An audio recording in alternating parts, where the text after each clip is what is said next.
This world has many champions.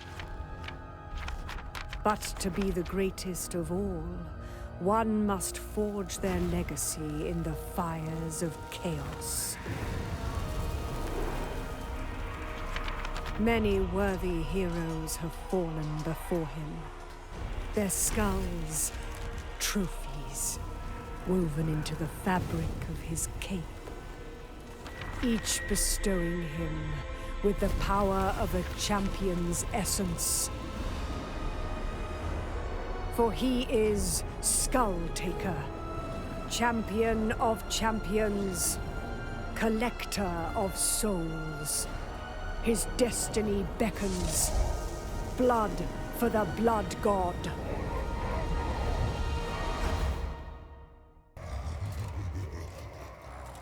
Blood and skulls for Khorne, my friends. RuinusInsight here, welcoming you to part 1 of a brand new Omens of Destruction DLC campaign. Just like the ogres, Skulltaker here brings a new experience and new toys to play with for Khorne, and I can't wait to try them all out. But before we do, and I promise I'll be quick, a big thanks to CA for the early access, and bigger thanks to all of you guys for watching. If you'd like to support the channel, consider joining our Patreon, becoming a channel member, or purchasing your games through our affiliates, linked in the description below. Now, overview. Skulltaker is his name, and taking skulls is his game. Basically, defeating a bunch of lords will give him a bunch of power-ups, which we'll get into a little bit more once we start the game. Otherwise, Skulltaker is the Bloodletter Lord. He increases Blood Reaper hero capacity, gives revive chance and upkeep reduction for Bloodletters faction-wide, plus Frenzy for his signature units within his own army. He can also move a little bit further, see a lot further, and has a nice little debilitating hex ability similar to Queek Headtakers for when he duels his enemies. Onto the setup, we're going very hard with the AI stats dialed up to the max, and that's it, that's all. All glory to the algorithm, let there be blood.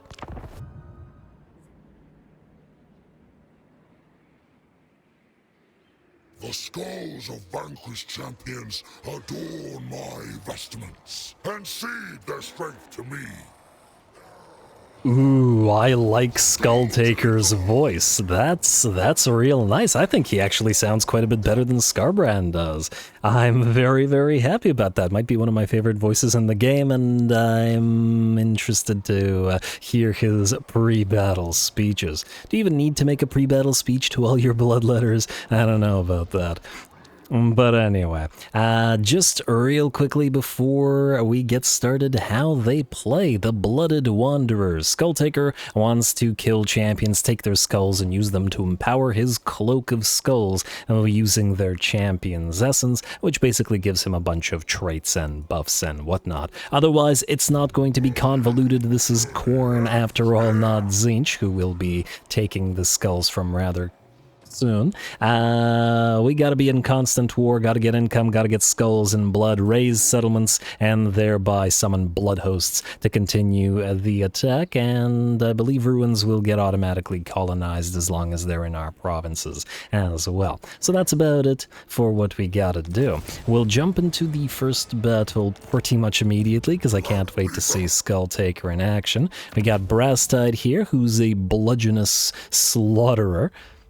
Are you gonna bludgeon people? But anyway, well, that's just fine. And he's gonna pop into Skulltaker's army immediately. Then, before our first battle, let's check out what we have other than the Cloak of Skulls here. Unholy Manifestations, Eternal War, that's a small army summon that we can use to attack our own army, which we'll probably use as soon as we, have free time. And the Skull Throne. For 1,000 skulls, meaning we can use immediately, we've got Cornate Corruption and Automatic Colonization chance increase. Ooh, 25% income from post-battle loot, that's pretty solid. Summon from Beyond, Bloodletter Summoning for all armies, and the next Bloodhost summon will have 2 additional units. Huh. You know what, let's try this. Yeah, alright, we'll try to get a Bloodhost going pretty much immediately, and hopefully with the additional units it'll be strong enough to act without needing to reinforce Skulltaker essentially by itself somewhere and just cause some havoc. Alright, excited to see how this goes. And in fact, I mean, Lustria is already a pretty busy portion of the campaign map, and I guess the Lustria Bowl just got lustrier with the presence of Skulltaker, or is that Slaaneshi? Anyway, I'm excited to see how this potentially changes the metagame and which factions become superpowers. But that's too much talking and not enough skull taken. Let's take our first Kikar of the Apostles of Change. Go.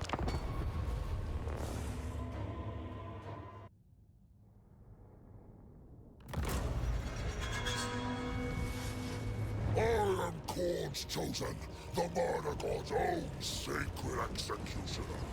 Today, his eye is on you. Show him prowess. Alright, pretty solid speech from the Skulltaker there. I've mentioned this in other campaigns, but I like the sort of power creep that we've got in terms of character speeches, as older characters tend to barely say a couple of words, and the newer ones tend to wax a little bit more poetic. Whether that's appropriate for Khorne, I can't say, but, well, I still enjoy hearing it. Anyway, Skulltaker looking pretty good, that cloak in particular, pretty darn fantastic. I like the little skull sort of nestled in his horns as well.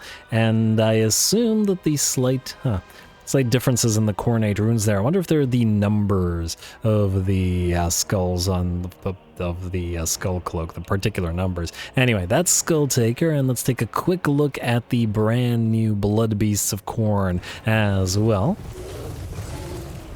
And the Blood Beasts look pretty nice as well. Gonna see if they have the Rat Ogre-like animations or whether they have new animations. I assume it's new ones. It's a little bit strange that they decided to add Blood Beasts of Khorne and not add Gore Beasts as separate units. We have Gore Beast chariots. Why not have Gore Beasts as well? Make them more numerous and probably could use the same animations as the Blood Beasts use.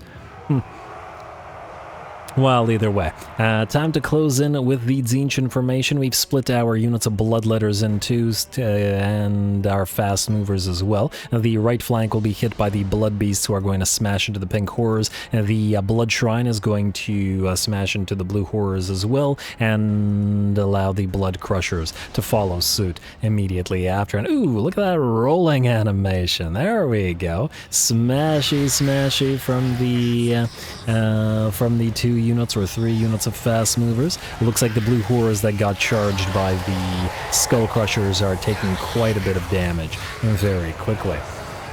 Out here, the enemy lord is sort of just hanging around and looking pretty cool while he's doing it, though.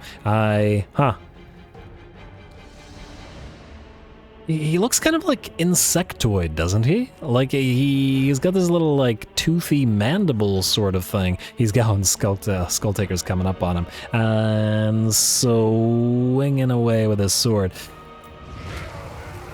Yeah, his face with the multiple eyes and the mandibles-like thing makes him look insectoid to me. Which is interesting, because Nurgle is the one that favors insects, and Tzeentch is more bird-like. Though he does have the sort of bird talons as part of his helmet there, so fair enough. Anyway, now these two will be duking it out while the rest of our army continues to fight. This is probably going to be a fairly decent fight, and they're fairly evenly matched to start the day. The first of the enemy marauders have shattered, and we have moved in the rest of our Bloodletters, who will hopefully be able to take care of those Chaos Warriors of Tzeentch and Blue Horrors, who are still fighting together. The enemy army is essentially enveloped in ours at this point due to the significant numbers of fast movers we have compared to the enemy. The fast movers, of course, are a little bit more fragile, minus the Blood Shrine, of course, and it seems that the Blood Crushers have lost about 40% of their HP, though only 2 models so far. They've moved away and they're going to charge once again, spread themselves out, and right into the back of those Chaos Warriors of Khorne. There we go. I love the sort of a coordinated army we got with the Bloodletters and Blood Crushers. Out here, the enemy lords at half HP, and ooh, nice hit to Skulltaker, who's down to half as well. And they remain evenly matched, but alas, for the Tzeentch Lord, his army has shattered. I really like the look of this Tzeentch Lord once again. Insectoid looking helmet, but yeah, we got the bird talons on the helmet. Well, it'll look like nothing shortly as we're gonna chase him down and take his skull. Alright, do we have a special... don't steal. Alright, it's kind of unclear who got that kill, but I think we all know who got the skull, so we're good to go. Lovely little first fight, can't wait to see more as we build our army up.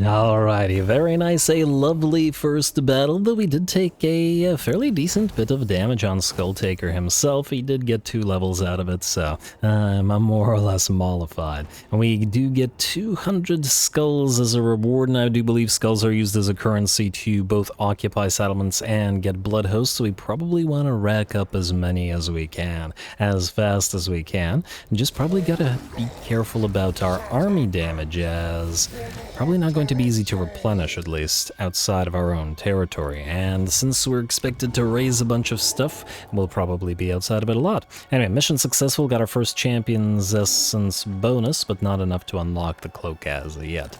New mission is... ooh, Hellforged Host we get immediately. Yeah, I do like the sort of signature regiments of renown given to certain lords that they get access to immediately. Always nice. And what's the mission? Capture and occupy Quitax. Or Quitash. Sure thing. We'll do so. We cannot reach it in one turn, but that's alright. We'll pop into Demonic Portal Stance, which kills off our mana, but I guess Khorne doesn't really matter that much. And... and you could recruit a couple of... yeah, you know what? Let's start by recruiting a couple Fleshhounds. More fast movers are good.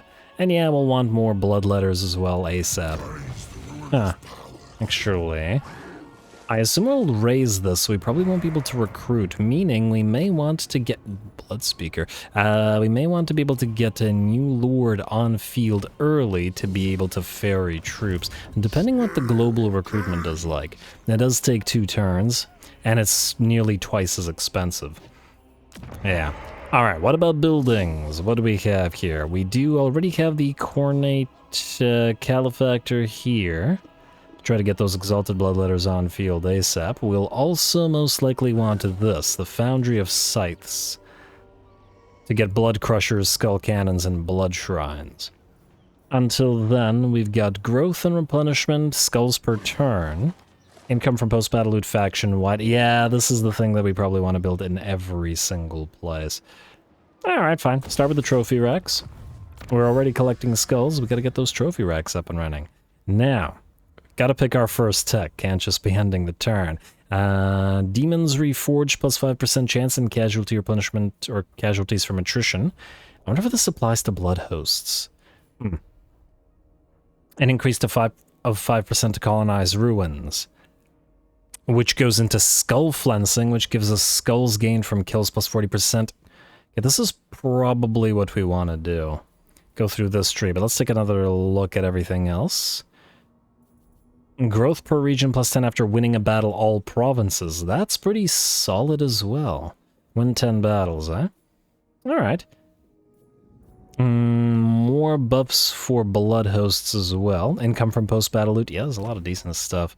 And then Relentless Rage, Unbreakable and Cannot Die. Yeah, you know what, no, let's start with this. Because of our demonic units, we gotta be wary of them being destroyed quickly. And then we'll move immediately into the tech that allows us to automatically colonize quickly, I think.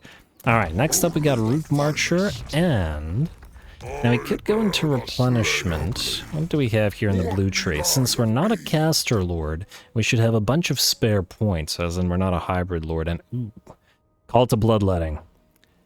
I think the bonus post-battle loot will pay dividends. We do want that casualty replenishment rate. I might even go 2 and 2, but we'll start with call to bloodletting. Also, it feels right, doesn't it? We'll go for the Hellforged Host next turn before we move. And Brasstide, you've leveled up again. Let's get you some increased mobility. Alright, and I do believe that's all we gotta do for now, so let's end the turn and proceed. I was just wondering whether we should pop the Unholy Manifestation, but I think we're okay. Also, it looks like we have a mission here, a Hunter's Lair. Raise or sack or something, I assume? Hopefully it's not just occupy, because I want that first blood host up and running. I also want to see what kind of units we get out of it.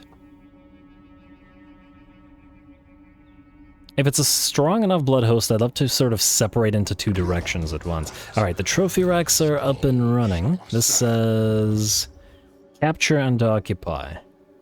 Yeah, well, I'm just gonna hope that the ruin thing is gonna do it for us. How much damage will take if we auto-resolve this? Is that a bad idea? Might be a little bit iffy. 2 turns, and then we'll probably pop the income from post-battle loot in order to be able to recruit as... Well, recruiting is reasonably expensive, but anyway. Go. Let's see what we got here. Decisive victory and low casualties. Iffy, but let's give it a shot. Yeah, some damage. Free warrior bane, though. That isn't too bad. Next up, since we popped the blood host thing, we're gonna pop the blood host thing, which is this one. Blood for the blood god. Gives us replenishment, 1,500 skulls for the host. Damn. And it's quite a bit. This also prevents enemies from colonizing the settlement for 3 turns, and hopefully within that time, the chance to colonize will colonize it for us.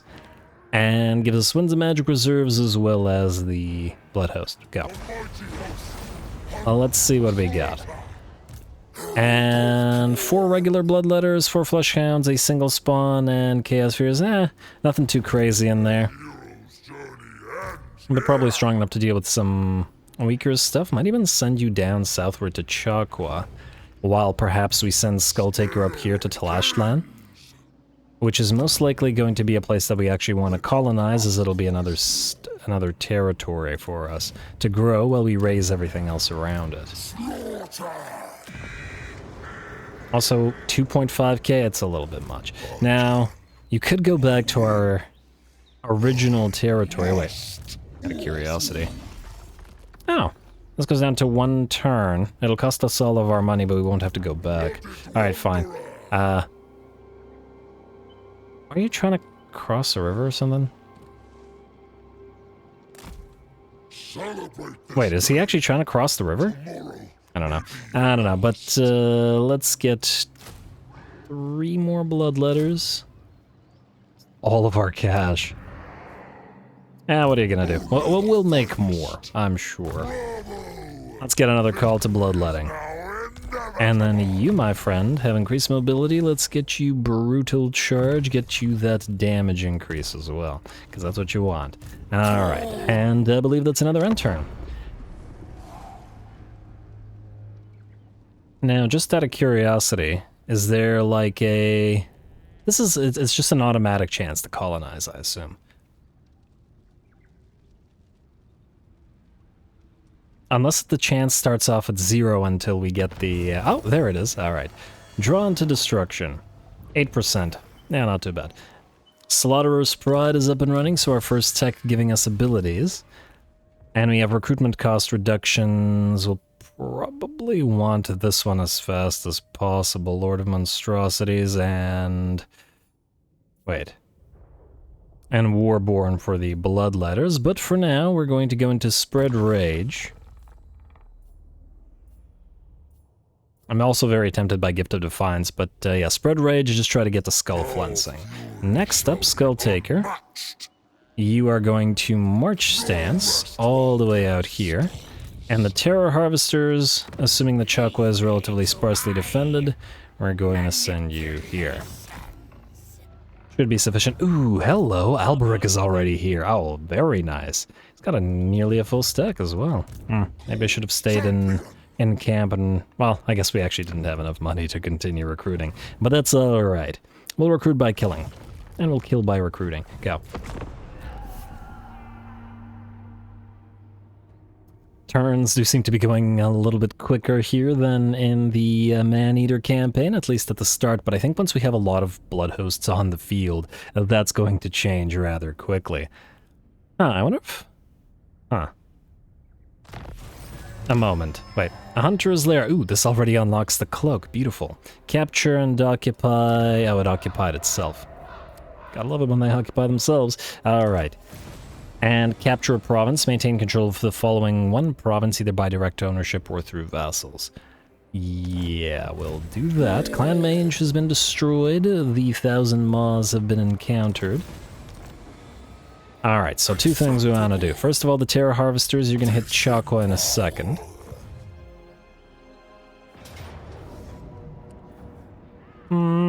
Maybe fight this one just because, well, it'll take like 2 minutes, we'll just fight it. But I want to do two things first. Are you at war with Tlashlan? Yes, you are. So, we're going to talk to you. We're going to join your war against Tlashlan for 200. Okay, I was hoping it would be more money, but that's fine. Then, I want to see what he does. We're going to besiege Tlashlan rather than directly attack it. I want to see if he tries to go after this guy. But I want to leave the thing because he probably wants to head directly towards this. We don't need to necessarily attack this. I mean, I suppose we could... If we auto-resolve it and then sack it... What's the sack value here? It's basically nothing. Would he then attempt to occupy it immediately and then get stuck in the settlement? Which would probably have breached walls as well. There's potential for it. Alright. Oh, that's a close victory. On the other hand, what if he tries to help us? And then we turn on him immediately after. Low casualties, but close victory. Ugh, it's risky. Alright, let's try it. Auto-resolve like this. A bit of casualties. Then we will sack it, which will return some of our stuff. And then we'll stop right there. Then... Wait, can we go after this guy? I can't quite reach him. We'll go into replenishment, which is not a lot here, and we'll back off here, like so. Well, this will also allow us to get, say, a couple more flesh hounds. And this little fight we will actually fight. I also would like to check out that Cloak of Skulls. We have enough Champion's Essence for one of the skulls, so...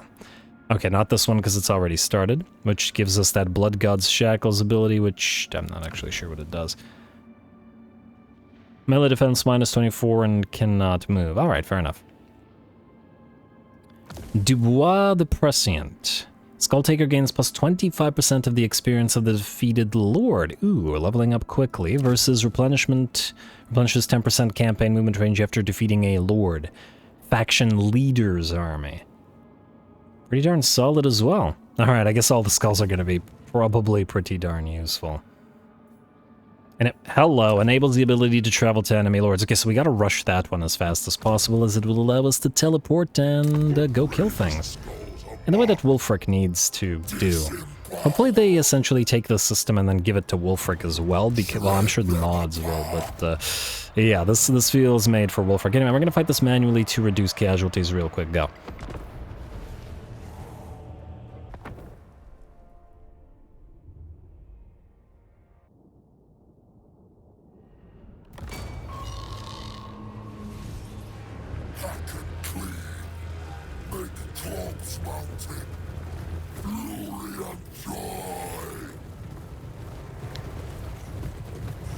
Alrighty, here we go. I know it's just going to be a smaller fight, but, well, at the start of this particular campaign, we're going to have to fight at least a couple of these smaller battles just to preserve the units of our blood hosts a little bit. And yes, the blood hosts are definitely disposable, but as we upgrade them a little bit, including when we hit level 12 with Mr. Skulltaker there, which will power them up decently, that'll make them a little bit more powerful, and you won't have to worry about these sorts of battles. Because generally, this is obviously the kind of battle we'd auto-resolve, but here it may be needed to fight them in just a bit. Anyway, we're going to head directly towards the enemy army. The Chaos Spawn are going to lead the charge, because they're unbreakable, and they can hopefully take a little bit of damage for the Bloodletters. And of course, we've got our Furies and our 4 units of Flesh Hounds waiting to hit the enemy in the back.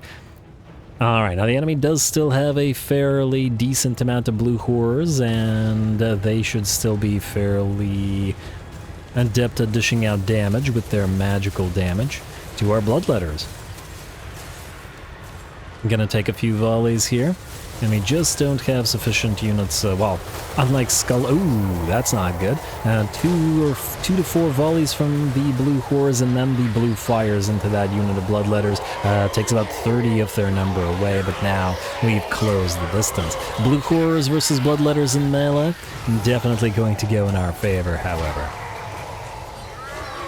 Alright, we got our Herald in the midst of all this, of course surrounded by Furies and such, but the Hounds have moved in from the flanks to help. And the jungle terrain probably not super helpful to the Tzeentchians either, though they've all become engaged and are no longer firing. By the looks of it, the blue horrors are all melting away, and if nothing else, this is going to be a very quick fight. Though it does look like one of our Bloodletter units did suffer quite a bit of damage. Out on the left flank, even though the Flesh Hounds are distracting this unit decently, they are taking quite a while to actually kill them off. But we'll get there. And we've got the Chaos Spawn moving in to surround the enemy lord, but due to the relative lack of mass on the Herald of Tzeentch, this might make it so that it gets knocked down. Not to worry though, with the disintegration or banishment of the rest of his army, it looks like the Herald will follow suit shortly, and looks like this guy got the kill, but the game didn't want to show us the final animation. Anyway, super quick fight. We'll auto-resolve most of these in the future.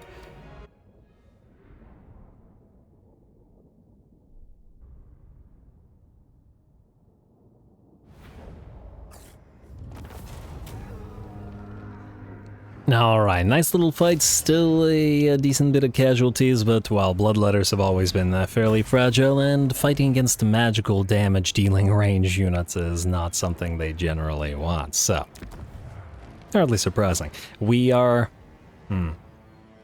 I think I'm not going to generate a second Blood Host over here, at least not at the current time. We could sack it for money, or we could skull it up for skulls. Let's skull it up.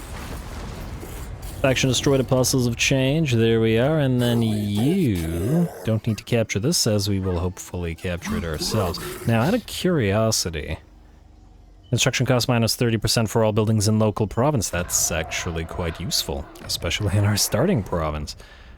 What else do we got? And just as a priority, ooh, casualty replenishment, all armies. That alone is worth it. Alright, we gotta get that medicinal bundle. There's another one here as well at the Chamber of Visions. Sorry, Dark Elves, but you just signed your death warrant. And there's probably other stuff around, but we'll deal with it later. Skulltaker, you've leveled up. Let's get you called to bloodletting. More money, more recruitment, more bloodletters. And you're gonna get a kill, because generally speaking, the Blood Reapers really need the additional melee defense. They're already pretty solid in their attack. We should also, and I should have probably done this earlier, well, start with you. Carnal Stare, That's definitely a Slaaneshi name.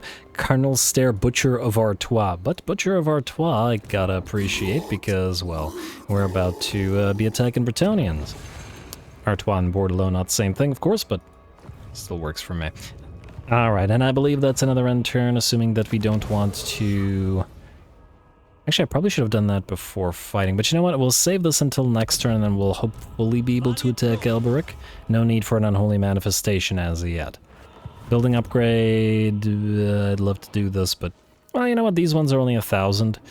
Let's get you the Dimensional Tear. It looks like they're pretty much the same. The only difference is that the Demonic buildings allow you to build the Demonic Chain, and the Mortal buildings allows you to build the Mortal Chain. But obviously, Skulltaker's main province is going to be Demonic. It only makes sense. I'll have to spend money on this, but maybe later. Skip, skip, skip, skip. Double check that global recruitment is... Okay. I was hoping that it had gone to one turn, but oh well. Alright, Alberic, Tlashland is right there. Free territory, and you will indeed take it. Which means you're stuck and you can't run. Now I'm hoping that the walls remain breached, but if they don't, we'll still attack them. And they are indeed breached. 5 breaches, beautiful. It all panned out. Paladin Nurslings, faction destroyed, technology researched, spread rage. My rage is certainly spreading. Plus 5% colonization. We need to win one more battle to get to this started. I don't know how many turns it'll take. I mean, start with Gift of Defiance for now.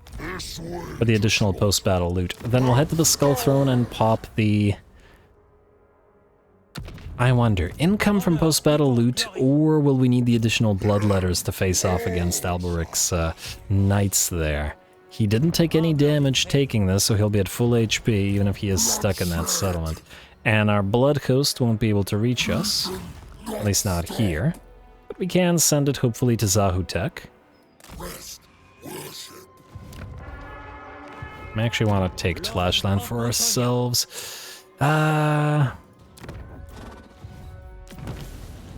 Wrong thing. Alright.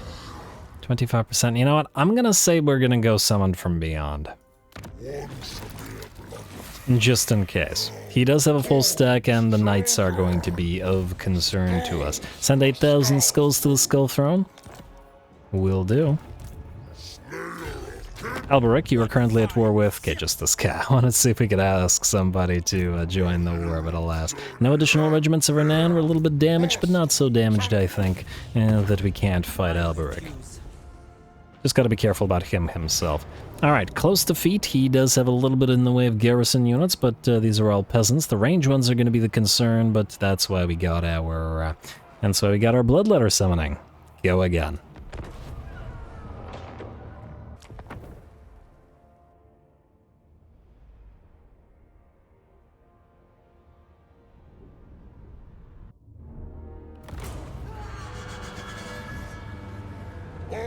Khorne's chosen, the murder god's own sacred executioner. Today, his eye is on you. Show him prowess! Alright, here we go. Our gambit worked out and we are going to attack the city, which has already been pre-breached for us, which is just swell. Now this is still probably going to be a fairly difficult fight. There is a lot of full HP units from Alberic there.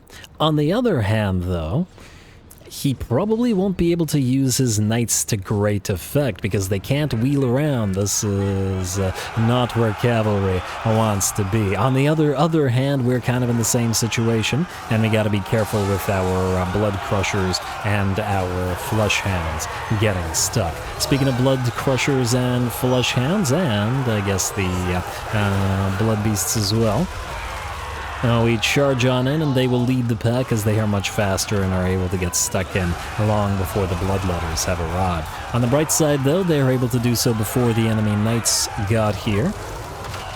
And since the knights are the ones that are liable to do the most damage, hopefully we can knock out a few of these foot squires and other peasant units before the knights arrive to save the day.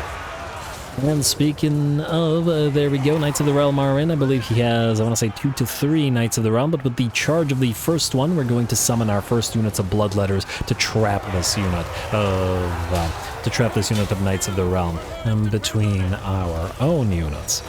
And hopefully we can crush them before they can do anything else. Enemy Paladin moved in and has done a little bit of damage to Skulltaker, so we gotta be a little bit careful there, but the archers and the foot squires are looking to be on the way out. Over on the right flank, it looks like Alberic has decided to commit himself not where Skulltaker is. I'm not sure whether this was a good idea or a bad idea on this part. Good in the sense that it means that, well, we can't use Skulltaker to dish out more damage to Alberic, but bad in the sense that, well, together with the Paladin, he might have been able to dish out decent damage to Skulltaker as well. He doesn't have magical damage, and his melee defense is quite low when we use Blood God's Shackles with that minus 24 melee defense, allowing our Bloodletters, not the Exalted variant, but the regular variant, to still drop him significantly in terms of his HP. The peasant mobs and the men-at-arms that he was leading are certainly not going to be an issue. And it seems like the Fleshhounds are actually, well, at least when fighting weaker infantry units, are actually a little bit less likely than the Bloodletters to lose individual units. More likely than not because of their mass and because of the fact that they have way less units in a blob, only 32, compared to the Bloodletters 100. So they'll have a little bit more HP per individual model. Anyway, it does look like all the, well, a lot of the knights have joined the fray here and are holding back the tide. But the Hell-Forged host here will probably be able to dish out plenty of damage to them. And Skulltaker's in the middle of all this somewhere. There we go, just whacking away at the enemy knights, and quite effectively, judging by the pile of knights below him. They're just nameless knights, however, not champions, and their skulls are unworthy to adorn his cloak. Alright, and let's see how we're doing overall. The balance power remains at about 50-50, maybe very slightly in the enemy's favor, in fact, though how long will it remain? So, Alberic got surrounded and lost most of his HP fighting Bloodletters. We've summoned another unit of Bloodletters on the field, once again trapping another unit of knights between Bloodletter and Bloodletter, which is much worse than a rock and a hard place. More knights over on this side, and we can still use the mass of the Fleshhounds to prevent them from charging through the Bloodletters, which is still quite useful. They're acting essentially briefly here as monstrous infantry. And well, of course, they're still going to be super fragile, so we're going to back them off, but they did prevent a lot of damage to the Bloodletters from the Knight's charge, which is definitely worth our time. Mass 450 as compared to the 125 of the Bloodletters.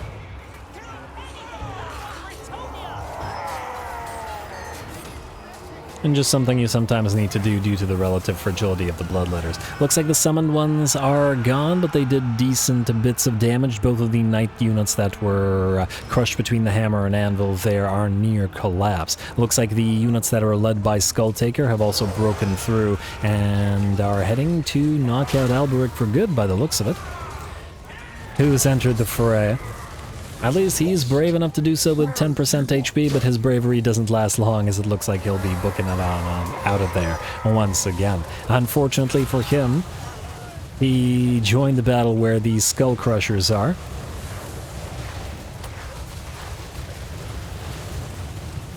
Come on, somebody swing at him. He's right there. There we go, and Skulltaker takes the kill. I feel like Skulltaker should get like personal buffs if he personally slays the Lord in combat as well. Not just defeats him. And man, once again, I really wish that we had gotten that dueling system from Three Kingdoms. Lords like Skulltaker, Queek, Wulfric, they could all really benefit from it.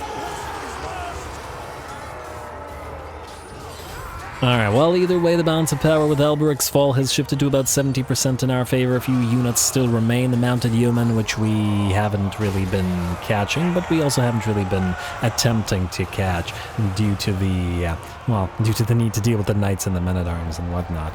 Nice charge from the Blood Crushers, led by the Blood Shrine as well, into those archers and Men-at-Arms with spears by the looks of it. And we should be able to rip these apart in short order as the balance of power continues to climb in our favor. I guess those breaches really did work out for us in the end.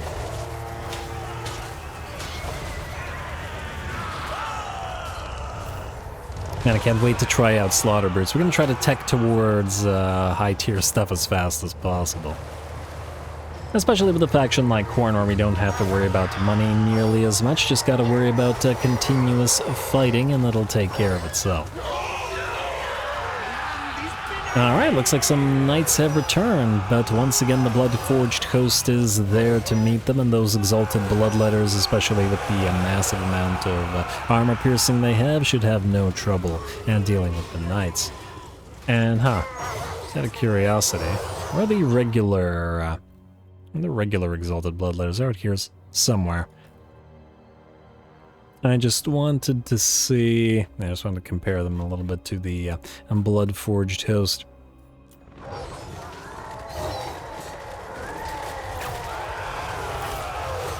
Alright, and I do believe with that, the last of the enemy knights will shatter. The peasants are all, of course, en route as well, and the battle is ours. A Pyrrhic victory, but, well, hardly surprising since we were damaged going into this, and the enemy had a fair few units, but we still pulled it off. Lovely.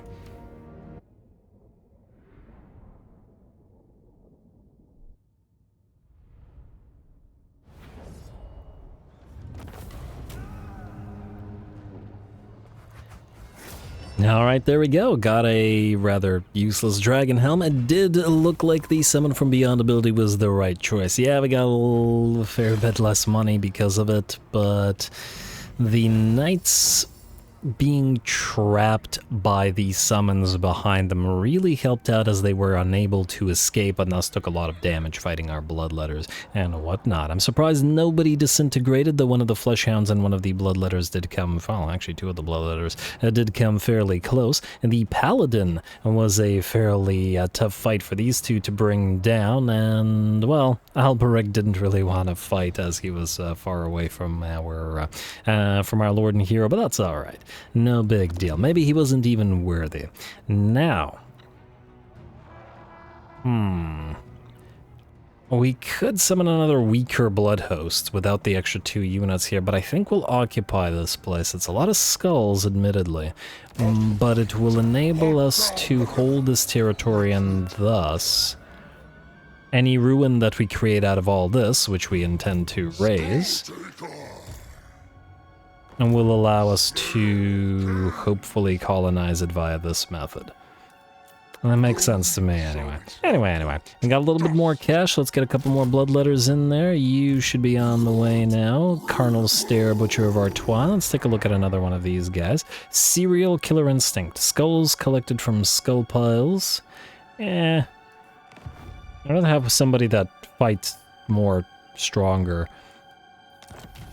Hammer and Anvil, yeah, melee attack plus 15 when fighting at sea. They really need to revamp that trait. It's just not good.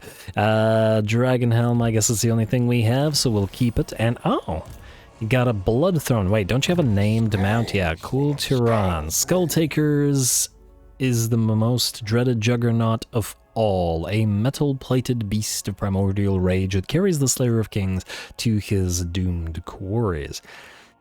Now, I usually don't go blue lines so much. Casualty or punishment trait for the Slord. Do we have any casualty or punishment trait out of his unique traits? We have the demons are reforged, but it looks like none of this will actually help us heal. Just the Lord himself. I'm thinking maybe we should go straight into Blood Feast. We should also probably level the Bloodletters up, or Skulltakers up. Well, get Skulltakers to level Bloodletters up. The only issue here is that this offers no melee defense, so it won't make them any tankier. However, Khorne's Chosen does give them additional melee defense and physical resistance, but it'll be a while before they're rank 7 and can benefit from it. Alright, I think we're going to go for Blood Feast. For now, we have little enough replenishment that I think it's probably going to be worth it in the early game. And hopefully I'm not wrong. You, Brass Tide, have leveled up as well. Increase mobility and then get kill. And oh, that reminds me. Carnal Stare. A little callback for some of you who watched a certain campaign. You're going to be War Friend. Was one of my favorite little, because there was War Fiend and this is War Friend. This is from a secret, or a now hidden Demon Prince campaign. Anyway, Cloak of Skulls. And we are immediately going to get this. Enables the ability to travel to enemy lords in power. Now,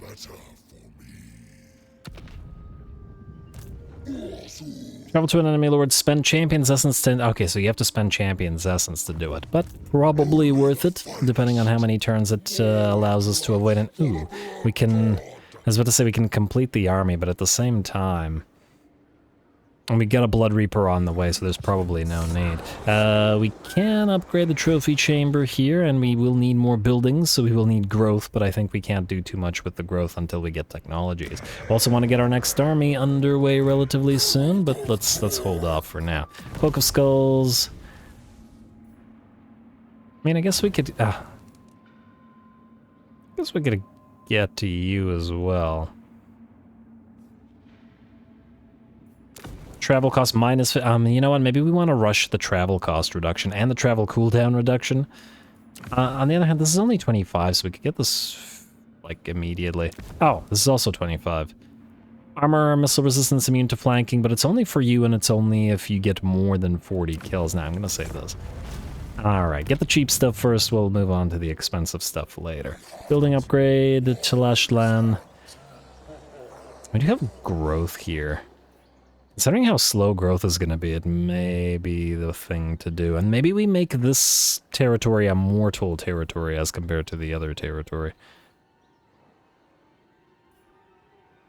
Just to double check, nothing here helps with the recruitment of demonic units, does it? Double checking what timber does. Construction costs is just general. Alright, so yeah, maybe we'll make this the mortal territory. So... 750 gold, a little bit more expensive than I'd like right now, but whatever. And I guess we're gonna go for growth. As odd as that may seem. And turn. And we'll keep an eye out on our third Blood Reaper as well. I guess Brigun is going to have to be the next place to go as well. Ooh, hello, we got a Slan. That's a very highly valued skull, I'm sure. Probably not in range. Or, just in range. Fantastic. Should take that skull, so we're gonna go here. Won't be able to heal after because we'll be in enemy territory, but oh well, this is... do we want to watch Skulltaker attack the Slan? I mean... Army-wise, this is kind of meh. I think we could just continue. We'll find other Slans to... Ooh, hello, Banner Eternal Flame. We'll find other Slan whose skulls we'll take. Namely, Mazda Mundi. Offers tribute to our captives. United Skulls. I'll take the skulls. We'll want another Blood Host up reasonably soon. You could raid, which will give us what? A little bit of replenishment, a little bit of money. We're not going to recruit right now, so let's do it. Let's raid. And, oh. Consumes 50 campaign movement range when entering stance. Yeah, that's life. Hopefully that means we can still reach this before these guys react. And then maybe we'll teleport to them. We'll see. You, Blood Host, you have 2 more turns until you start suffering attrition, so move on to Zahutek. And then we'll raise it right after.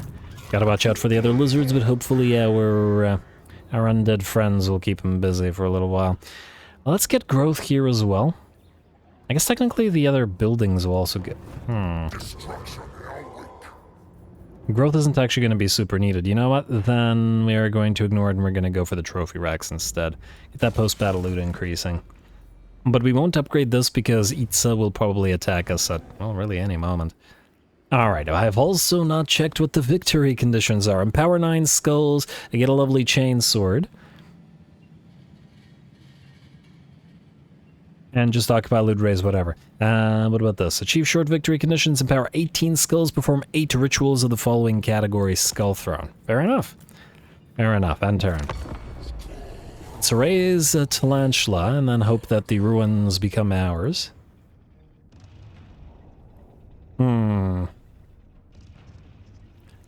Ranged armies aren't really Khorne's forte, admittedly, but skull cannons are pretty... Well, skull cannons in SFO are just amazing, and vanilla they're kind of so they're probably not going to be as useful here.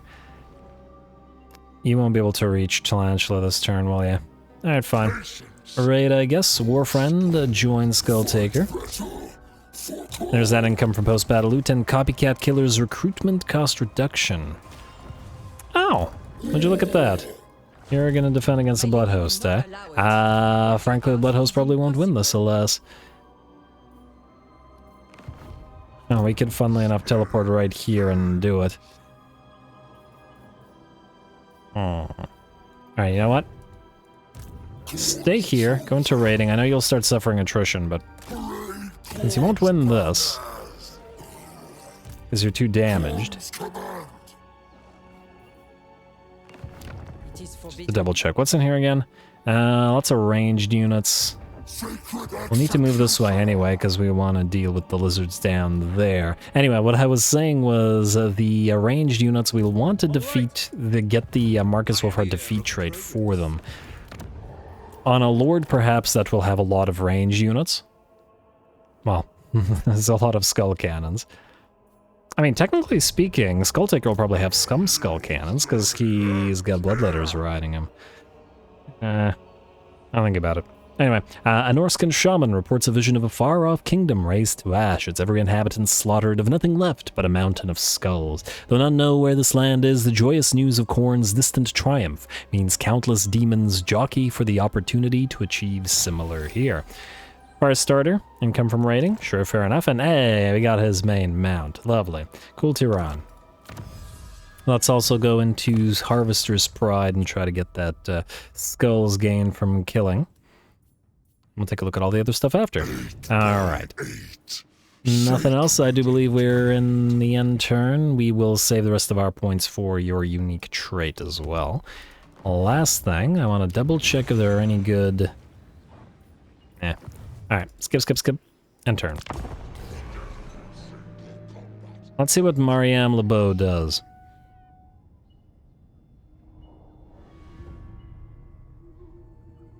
Surprised that Flashline isn't running. Oh, is that Marcus Wolfheart? Out of curiosity. Ooh, this guy's moving in. Probably gonna try to take Chaqua. We are surrounded by enemies, which is what makes the Lustria Bowl so fun. And it is indeed Marcus Wolfheart, who we are not currently at war with. Capture a province. Mission successful. Did it just... Yeah, it recruited itself. Well, you know what I mean. Chaqua, if these guys are moving towards it, they're more likely to declare war, so I think we won't use money to get you up and running. Sentinels of Shati have been destroyed. Province secured Guangji Valley. Drawn to destruction Chaqua, that's the colonization. And issue a commandment. Oh right, I forgot about commandments. Monuments of Rage, construction cost reduction. That's the main thing there. Next up, you sir. What do we have in terms of defenders at Talantula? Basically nothing. I wonder if we, I would like to attack Marcus, so... Auto-resolve this... Flaming attacks. He already has flaming attacks, and so do all the bloodletters. Weirdly enough, the blood crushers do not. Wondering who will... Well, effect range is fairly short. Yeah, you know, I'm still gonna give it to Skulltaker. More damage. Auto-resolve this... It's a lot of skinks, though. It'd be fun to fight it and reduce casualties. Wait a moment. Hey, you're still here. I was going to teleport to you. What I really would like to see if we can't do is attack Marcus Wolfheart at the same time. I wonder if we'll have enough points left over to move after. Maybe if we sack it and then travel through it. Alright, let's give it a try. You're saving points. Kill or thick skin... Kill.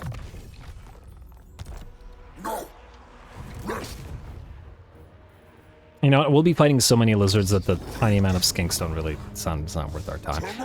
Let us... I don't remember, does using skulls for the Skull Throne kill off our movement range? I guess we're about to find out. Skulls for the Skull Throne. And stop moving, stop moving. Yeah, the movement range ain't great. Yeah, we can't pass through it. Damn, that's unfortunate. Alright, that's fine. We'll get Marcus later, I think. Flashland destroyed. Shrieking Blade, he's gonna run away. Instead, we're going to do this. And teleport to Mariam Lebeau. Cooldown 10 turns. It's a fairly long time. But we gotta go down here and deal with all of this anyway, and I'd rather just do it now. So despite the relatively short distance, go. Then we are going to attack, and this one will actually fight. Close victory, we'll see about that. One more fight this episode, I think.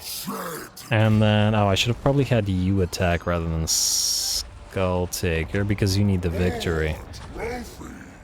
I'm waiting for Skulltaker to come in as a reinforcement. It's gonna be a hassle. I don't think there's a lot of stuff here either. On the other hand, if they survive, we can send them maybe to take Burgun. Bunch of peasants there. Alright, fine. Skulltaker. Oh, wait. My lady will not allow it. She's only level 1. I was wondering whether we could steal her XP. Break siege. Stop. Don't move so far, man. Terror harvesters. Go here. And we will... I'll get a lot of... I just realized there's another issue with this. You know what? Let them suffer attrition. We'll get less post-battle loot if we don't have Skulltaker attack. Damn it. Oh, my bad, guys. My bad. Alright, go.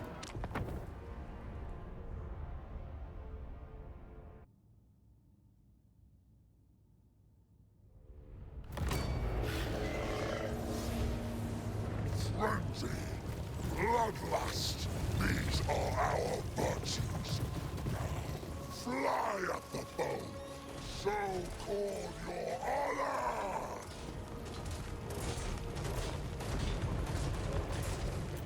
Alrighty, here we go. Looking pretty good on that mount now. Definitely gonna have a decent pile of blood crushers for him to lead, and well, when we can attack towards them. This looks to be a decent fight, and lots of enemies gonna be trying to hold that hill, but we do have reinforcements, so we are going to wait for them before charging at the enemy.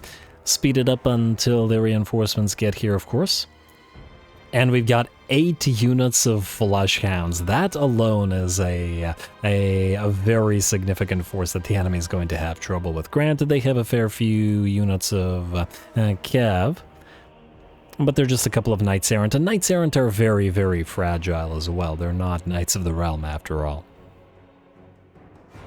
Alright, nearly there. Skulltaker will take the lead and head directly towards the enemy. Gonna get hosed down with pox arrows.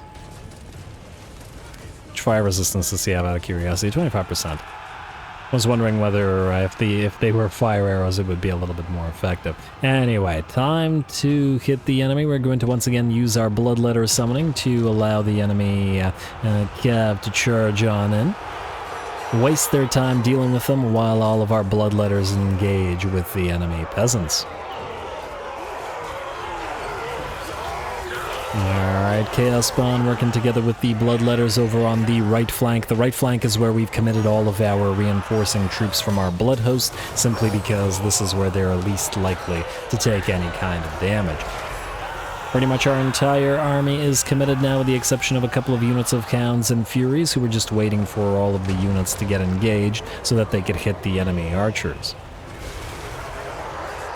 The Blood Shrine and the Blood Beasts are acting as line anchors as well, A, to prevent the enemy cavalry from charging, and to dish out a little bit of extra damage with the Bloodletters. Gotta use the units that can fight together on the front lines at once in concert, after all. Alright, another charge from the enemy Knights Errant, and a fair few of our Bloodletters will go flying. But it probably won't be enough. The balance of power continues to shift in our favor, is at about 80% now, and since we're pretty much in melee everywhere, we're probably going to win. Essence versus Bloodletters ain't a particularly good matchup. And I do believe we have Skulltaker hunting down the enemy lord now. He was dueling a paladin briefly, but the paladin decided that he wanted no more of that and backed away. And ooh, I like that attack from Skulltaker.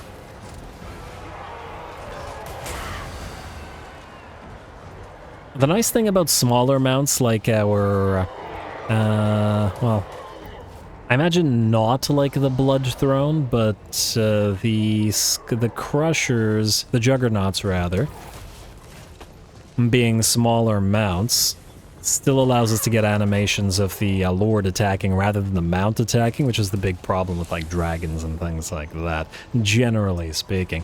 Anyway, looks like the enemy army has shattered and we're just waiting to claim the skull of the enemy Lord. Which, did that do it? Nope. Alright, let's try that again. Just want to see if there's any unique execution.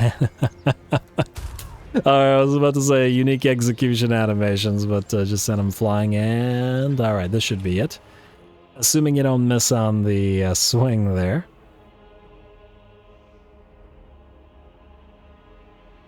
Come on. Don't tell me you missed.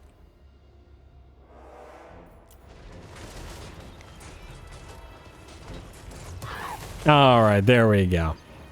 Alright, looks like you took an arm, nothing particularly crazy animation-wise. I imagine most of the unique animations with executions and stuff are probably on foot, but, well, and we'll see what else he can do on the mount as well. Anyway, a really fun fight, enjoy that one.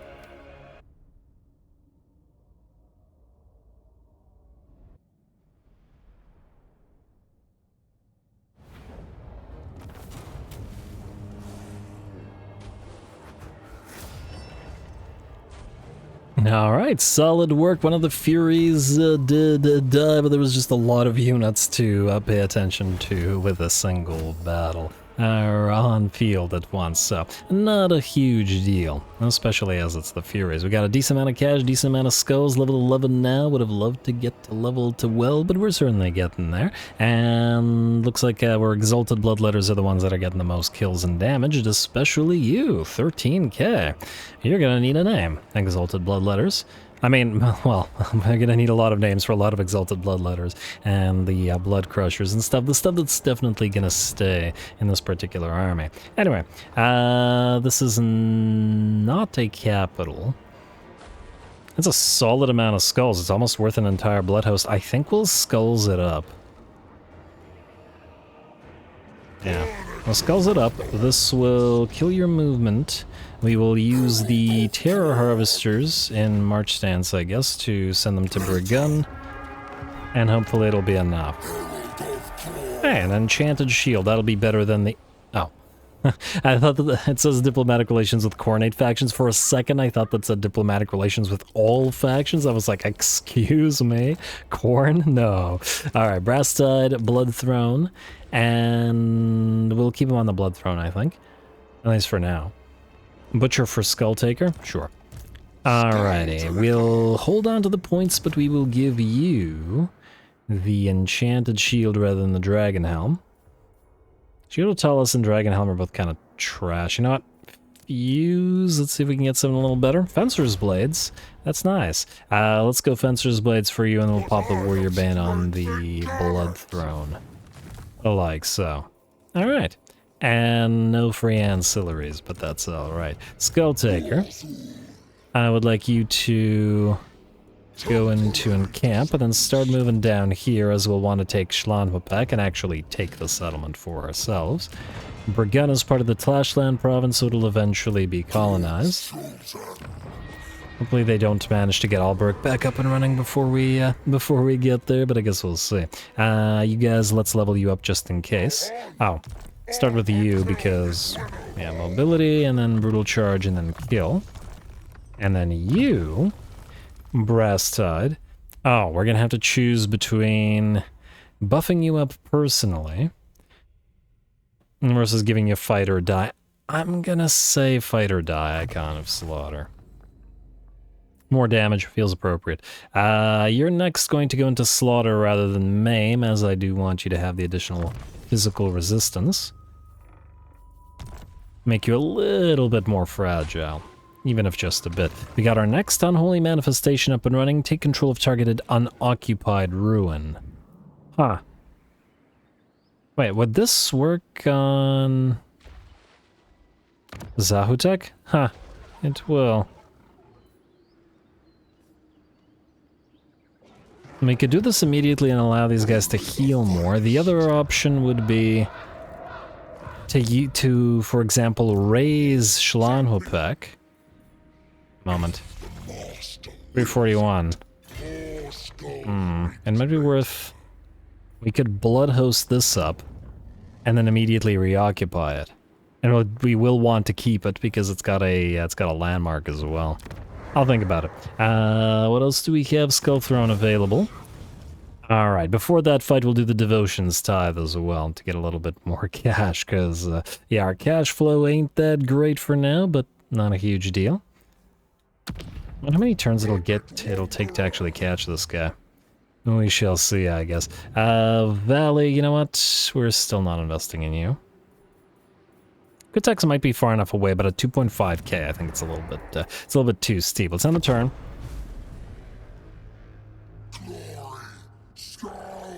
And we got that thing that increased the colonization likelihood, right? I think we did.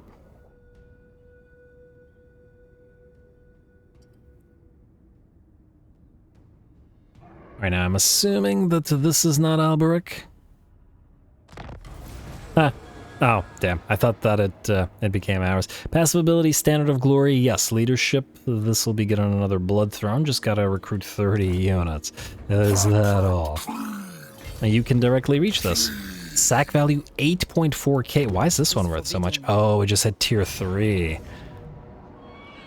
That's actually not all that much. You know what? I think that we'll take sufficient damage with this army that we could just do this, rather than bother with it. 8.4k is too much money. Whoa, 4.3k skulls as well, damn. And this will allow us to build up a bunch of stuff. This will allow us to use more skulls and summon a couple more blood hosts, but the blood hosts not being leveled right now are still kind of weak-ish. I'm almost tempted to say the money might be worth more right now. The faster we get another army up and running, the faster we can go around and sack and raise more stuff. So yeah, let's go sack, let's do the money. As wrong as it feels, and then we'll pop you into... Oh, well, I guess you can't. Oh. It costs 2.5k to occupy this, right? What's his face might come back. Oh, but if we occupied it, we'll take it to tier 2. You know what? Hope I'm not wrong about this. Like, but... Actually, I am wrong about this. Okay, so you don't occupy... Oh, well, yeah, it still goes down by 1. Yeah, I screwed that up a little bit. But whatever. At least this way, the faction is destroyed and we won't have to worry about the dying unit. You can repair, though we will transfer, make you become a mortal unit. And, ooh, if you can stay outside of that settlement, be able to deal with you. Alright, can we raid? How much do we need to actually raid? Consumes 50 campaign movement range when entering state. We have 67. You can just enter their territory. There we go. The healing won't be as much and we'll have to draw out a fair amount, but that'll be a big old battle. Though I think that'll probably be a big old battle for next episode. Anyway, we will now upgrade Quitex, or Quitash. Dimensional Breach up and running. Chakwa, I think it's time for you to get up and running as well. Talashland, let's upgrade you as well. Dark Bastion, that's what the money was all for. And nothing else to build. Let's take a quick look at our Lord and our... Huh, these guys haven't been milled yet, eh? Okay. Scaled Skin, solid. Diabolic Splendor, strong. I want to try Blood Speaker out, but I want these guys to switch because I want one with a better trade. Alright, and Devotion's Tithe as soon as we hit this. What do we got in terms of skulls? Pretty okay. We can do this one since it's cheap. There you go. Just felt like I wanted one of those. Alright, I think the rest of that is good. Let's end the turn, and we should... Oh, you know what I should do? I should actually have the war declaration against Schlandwapek.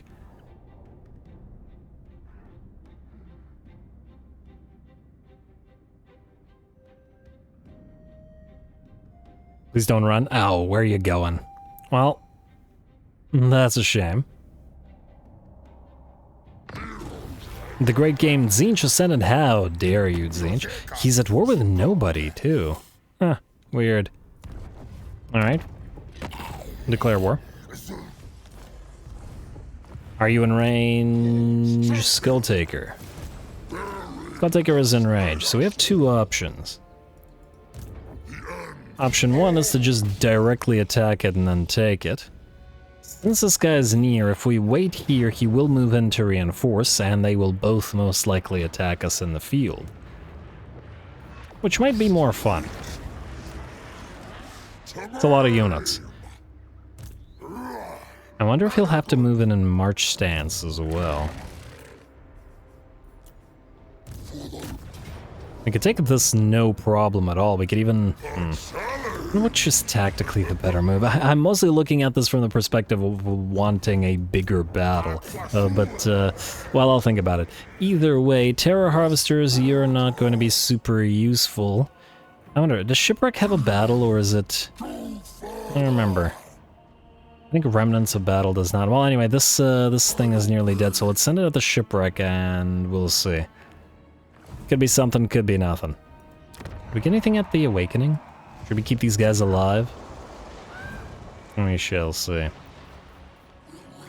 And, ooh, we're losing 1,000 gold per turn now, despite not getting a new lord either. Still not milling, eh? Hmm. And you're still not milling.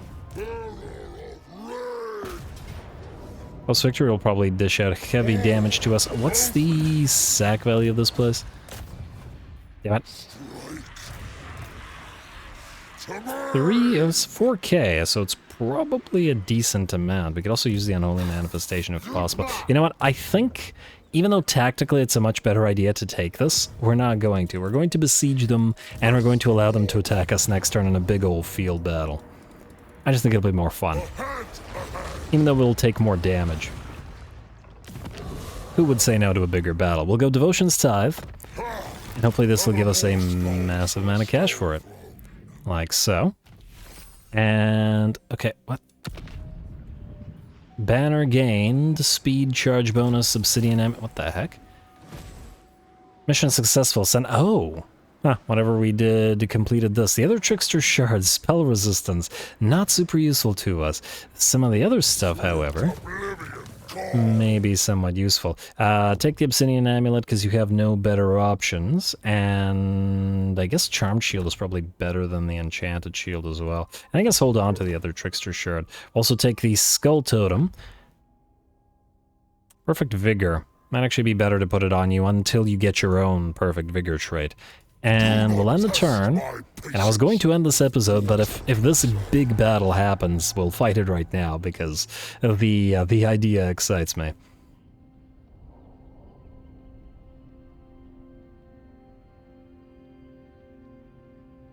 Alright, Washti, come on. Don't be afraid. Ah, he ran away. Oh, he's gonna go for Chakwa. Huh, I wasn't expecting that. Alright, well, that's a shame, but what can you do?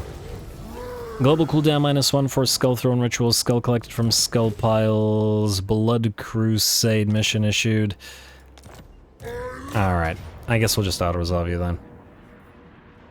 Actually, you know what? I'll fight this manually between the episodes because it's such a silly, weak fight, just to reduce casualties a little bit. I'm gonna call the episode here instead. We'll deal with the hopefully full stack next time. They're probably gonna go for Chakwa and we'll just not invest there. We will, however, probably generate a Blood Host at Shlanwapek. Well, depending on how much money the game is willing to offer us for it. We shall see. Harvester's Pride is ready. We just gotta win one more battle and we can go for Skull Fencing as well, which is going to be pretty darn useful for us. More skulls all over the place. Anyway, that's it. That's all for this first episode. And, ooh, wait, 1 second. Sacrifice this little army. Explore the island. Decisive defeat. To let them die, I don't care. Alright, there we go. And, oh, the island actually disappears when you do that? Well, I've never done that before, so at least now we know. Alright, anyway, we'll generate a new one here most likely. And I've said what the next time is, so stay tuned for more Skulltaker. Don't forget to leave those likes and comments below. All glory to the algorithm. And thanks for watching.